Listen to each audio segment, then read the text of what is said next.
نحمده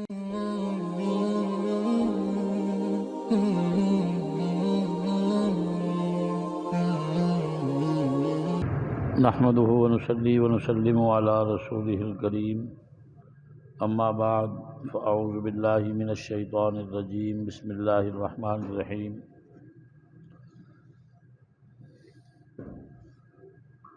وإذا طلقتم النساء فبلغن أجلهن، جب تم نے عورتوں کو طلاق دے دی اور انہوں نے اپنی مدت پوری کر لی، فلا تعذلوهن ان ينكحن ازواجهن، ان کے سرپرست انہیں نہ روکیں اگر وہ اپنے شوہروں کے پاس نکاح کی صورت میں جانا چاہیں، اذا تراضوا بینہم بالمعروف، جب کہ وہ آپس میں دستور کے مطابق راضی ہوں، ذالک یوعظ بہ من کان منکم یؤمن باللہ والیوم الآخر، یہ اس شخص کو نصیحت کی جاتی ہے جو تم میں سے اللہ پر اور قیامت کے دن پر ایمان رکھتا ہے، ذالکم ازکیٰ لکم واطہر،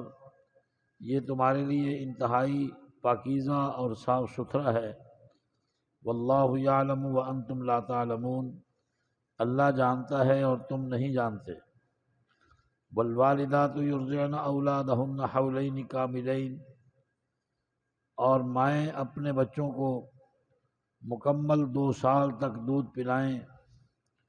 لمن اراد ان یتم الرضاعہ، اس سرپرست کے لیے جو دودھ کی مدت پوری کرانا چاہتا ہو، وعلی المولود لہ رزقہن وکسوتہن بالمعروف، بچے کے باپ کے ذمے ہے ان عورتوں کا کھلانا اور دستور کے مطابق ان کا پہنانا، لا تکلف نفس الا وسعها، کسی جان کو اس کی طاقت سے بڑھ کر تکلیف نہ دی جائے، لا تضار والدۃ بولدها، اور نہ کسی ماں کو اس کے بچے کی وجہ سے تکلیف دی جائے، ولا مولود لہ بولدہ، اور نہ ہی بچے کے باپ کو بچے کی وجہ سے تکلیف دی جائے، وعلی الوارث مثل ذلک، اور جو بچے کا سرپرست ہے اس کے لیے بھی یہی احکام ہیں، فإن أرادا فصالا عن تراض منهما وتشاور، اگر وہ میاں بیوی آپس میں بچے کے دودھ چھڑانے کا ارادہ کریں آپس کے مشورے کے بعد، فلا جناح علیہما، تو ان پر کوئی حرج نہیں ہے، وإن أردتم أن تسترضعوا أولادكم، اور جب تم ارادہ کرو کہ اپنے بچوں کو دودھ پلواؤ، فلا جناح علیکم، تو تم پر کوئی حرج نہیں ہے، اذا سلمتم ما آتیتم بالمعروف، جب تم ان کے سپرد کرو تو دستور کے مطابق اس داعیہ کو بھی دو، واتقوا اللہ واعلموا ان اللہ بما تعملون بصیر، اللہ سے ڈرتے رہو، خوب جان لو کہ اللہ تمہارے اعمال کو دیکھ رہا ہے، والذین یتوفون منکم ویذرون ازواجا، جو تم میں سے انتقال کر جائیں اور اپنے پیچھے بیویاں چھوڑ جائیں، یتربصن بانفسہن 4 اشہر وعشرا، وہ 4 مہینے 10 دن تک انتظار کریں، فإذا بلغن اجلہن، جب ان کی عدت کی مدت پوری ہو جائے، فلا جناح علیکم فیما فعلن فی انفسہن بالمعروف، تم پر کوئی حرج نہیں ہے اس بات میں جو اپنے وہ نفس کے بارے میں دستور کے مطابق کرنا چاہیں، واللہ بما تعملون خبیر، اللہ تمہارے اعمال سے باخبر ہے، ولا جناح علیکم فیما عرضتم بہ من خطبۃ النساء، اور تم پر کوئی گناہ نہیں ہے اس بات کے بارے میں کہ تم ان عورتوں کو پیام نکاح پیش کرو، او اکننتم فی انفسکم، یا تم اپنے جی میں کوئی چیز چھپاؤ، علم اللہ انکم ستذکرونہن، اللہ تعالیٰ کو خوب معلوم ہے بے شک ان قریب تم ان کے سامنے ذکر کرو گے، ولیکن لا تواعدوہن، لیکن ان کے ساتھ وعدے مت کرو، سرًا چھپ چھپ کر، الا ان تقولوا قولا معروفا، مگر یہ کہ تم دستور کے مطابق بات کرو، ولا تعزموا عقدۃ النکاح، اور تم نکاح کے بندھن کا ارادہ نہ کرو، حتی یبلغ الکتاب اجلہ، یہاں تک کہ وہ قرآن کے مطابق اپنی مدت کو پورا کریں، وَاعْلَمُوا أَنَّ اللَّهَ يَعْلَمُ مَا فِي أَنفُسِكُمْ، خوب جان لو کہ اللہ جانتا ہے جو تمہارے دلوں میں ہے، فاحذروا، اسی سے ڈرو، وَاعْلَمُوا، خوب جان لو، أَنَّ اللَّهَ غَفُورٌ حلیم، اللہ معاف کرنے والا بردبار ہے۔ حضرات، اس میں دو تین مسئلے ہیں، زیادہ مسئلے نہیں ہیں۔ جب میاں بیوی میں علیحدگی ہو جاتی ہے تو اس وقت بچوں کے دودھ کا مسئلہ جو ماں کا پی رہا ہوتا ہے یہ بہت کھڑا ہو جاتا ہے۔ قرآن کریم نے یہ کہا ہے کہ یہ بات ذہن میں رکھو کہ جب عورت کی 2 طلاق کے بعد بھی تیسری کی مدت پوری ہو گئی یا طلاق نہیں دی، اور میاں بیوی آپس میں راضی ہیں اور عورت واپسی چاہتی ہے، اس کا پرانا میاں اسے اپنانا چاہتا ہے، تو اب نئے سرے سے نکاح کر کے اس کا حق مہر اس کو دے کر اس کی رخصتی کر دو۔ یہ ہر اس شخص کے لیے حکم دیا جا رہا ہے جو اللہ کو مانتا ہے اور قیامت کے دن پر ایمان بھی رکھتا ہے۔ یعنی اتنی سخت تاکید ہے کہ اللہ کے ماننے والے میاں بیوی کی تفریق میں کردار ادا نہ کریں، ان کی موافقت میں، ان کے ملانے میں کردار ادا کریں۔ ان کی کوئی انا کا مسئلہ نہیں ہونا چاہیے اللہ کے احکام میں۔ فرمایا یہ تمہارے لیے بہت ہی بہتر ہے اور پاکیزہ تر ہے، جو اللہ جانتا ہے وہ تمہارے علم میں نہیں ہے۔ مائیں اپنے بچوں کو 2 سال تک دودھ پلائیں۔ جس آدمی نے طلاق دے دی اس عورت کا بچہ بھی ہے، اب جب تک عورت کی مدت پوری نہیں ہوگی اتنی دیر تک عورت کے کھانے کا خرچ، اس کے پہناوے کا خرچ، اس کی رہائش کا خرچ، اس کی ضروریات اور بچے کے دودھ کا خرچ، یہ بچے کے باپ کے ذمہ ہے، اس کے سابقہ شوہر کے ذمہ ہے۔ فرمایا کہ لڑکی کے والدین کوئی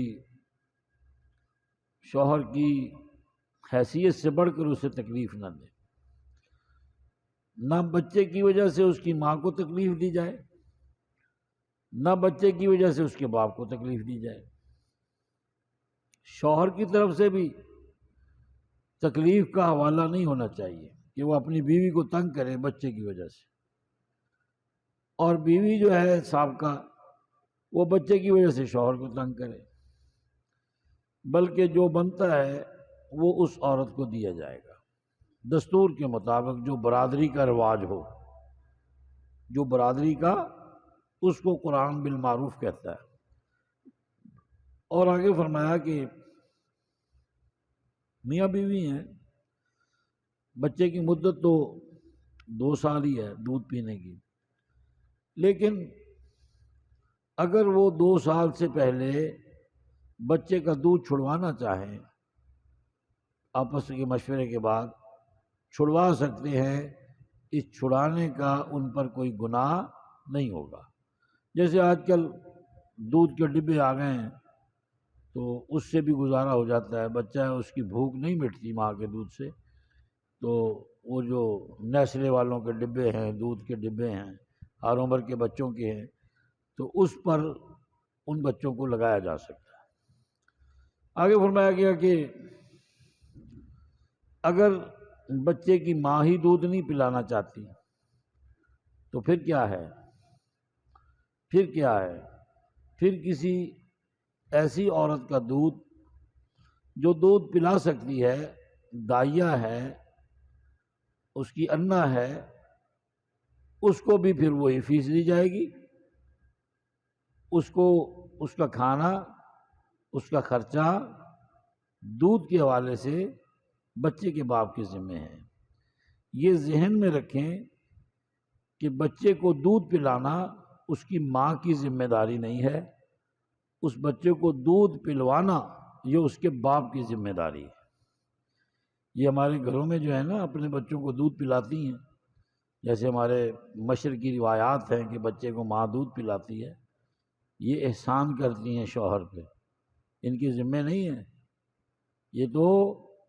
بچے کی محبت میں پھر آپ سے خرچہ بھی نہیں لیتی، لیکن شوہر خرچہ رکھتا بھی نہیں ہے۔ یہ دابڑے شابڑے پنجیریاں پجوریاں جو بنتی ہیں گھروں میں، یہ یخنیاں اور یہ چوچلے جو ہوتے ہیں، یہ بھی شوہر کے ذمہ نہیں ہے۔ وہ بچے کی وجہ سے یخنیاں چل رہی ہیں، مرغی کا گوشت چل رہا ہے جناب،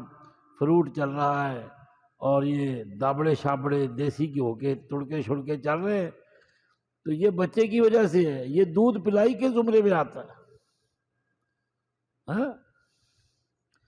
میرے پاس ایک کیس آیا، یہ جو ہم آج کل عالمہ بنا رہے ہیں نا بچیوں کو، یہ بھی مسائل پیدا کر رہی ہیں۔ اس نے کہا کہ ساس سسر کی خدمت میرے ذمہ نہیں ہے، شرعی طور پہ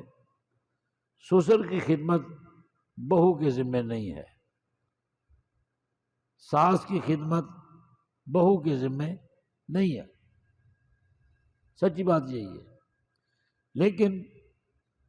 یہ بھی حقیقت ہے جو لڑکے کی ساس ہے اس کی خدمت بھی لڑکے کے ذمہ نہیں ہے، جو لڑکے کی سسر ہے اس کی بھی خدمت کرنا یہ جو اس لڑکی کا شوہر ہے اس کے ذمہ، یعنی کیا مطلب؟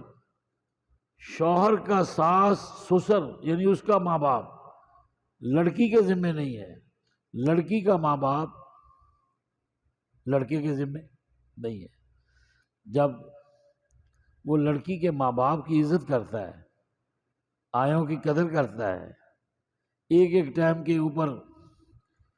ہزار کا کھانا پک جاتا ہے، بچے کے ماموں آ جائیں جناب تو وہ اپنے پجاموں سے باہر ہو جاتا ہے، وہ لے کے آ، تو وہ بیوی کی محبت میں کرتا ہے کہ اس کی ناک اونچی رہے خاندان میں۔ تو جب یہ ان کے ماں باپ کے لیے، اپنی بیوی کے بہن بھائیوں رشتہ داروں کے لیے سارا کچھ کر رہا ہے، تو اسے لڑکے کے ماں باپ اور بہن بھائیوں کی خدمت کرنا اس کو موت پڑتی ہے؟ یہ کپڑا دھو دے گی تو اسے موت پڑے گی؟ جب یہ لڑکی کے ماں باپ کو ماں باپ کا درجہ دے رہا ہے، ان کی خدمت کر رہا ہے، تو پھر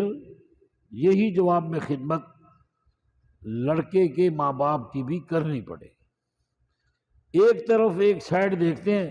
کہ اس کے ماں باپ کی خدمت میرے ذمہ نہیں ہے، تو بھی تیرے ماں باپ کی خدمت کون سی اس کے ذمہ ہے؟ اچھا پھر آگے دیکھیں، جو مناسب ہے کھانا وہ لڑکے کے شوہر کے ذمہ ہے، ٹھیک؟ مناسب رہائش، مناسب سوٹ کپڑے، 2 گرمیوں کے سوٹ، 2 سردیوں کے سوٹ، 2 گرمیوں کے جوتے، 2 سردیوں کے جوتے، اور 2 قسم کے بستر، یہ ذمہ ہے اس کے شوہر کے۔ اعلیٰ بیڈ شیٹیں، اعلیٰ جناب بیڈ، فرنیچر،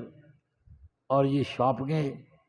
اور یہ جناب آج فلانے ہوٹل میں جانا ہے، آج فلانے ہوٹل سے ڈلیوری منگانی ہے، یہ حافظ فوڈ کی کڑھائیاں آ رہی ہیں، بلبل سے آ رہی ہیں،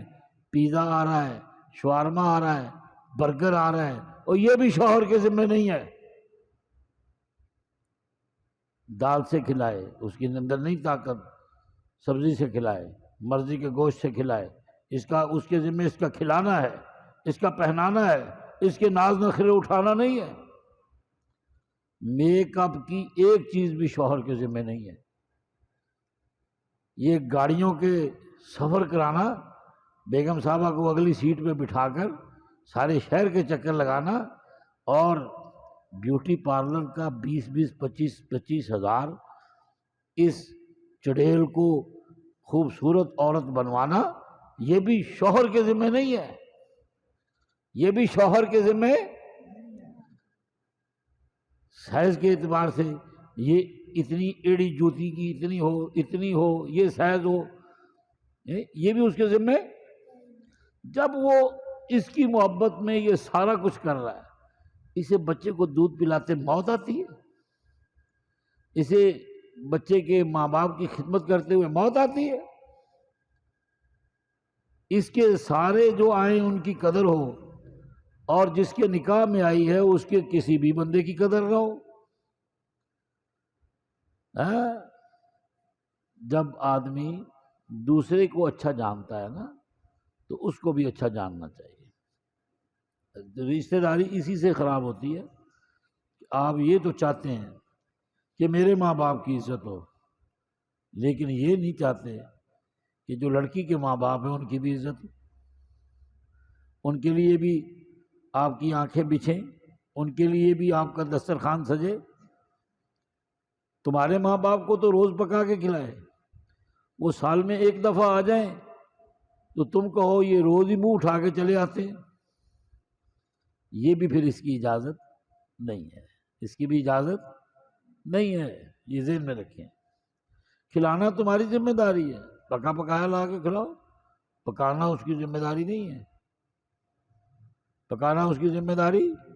تمہارے 10 بچوں کا جو کھانا پکا رہی ہیں، برتن دھو رہی ہیں، کپڑے دھو رہی ہیں، جی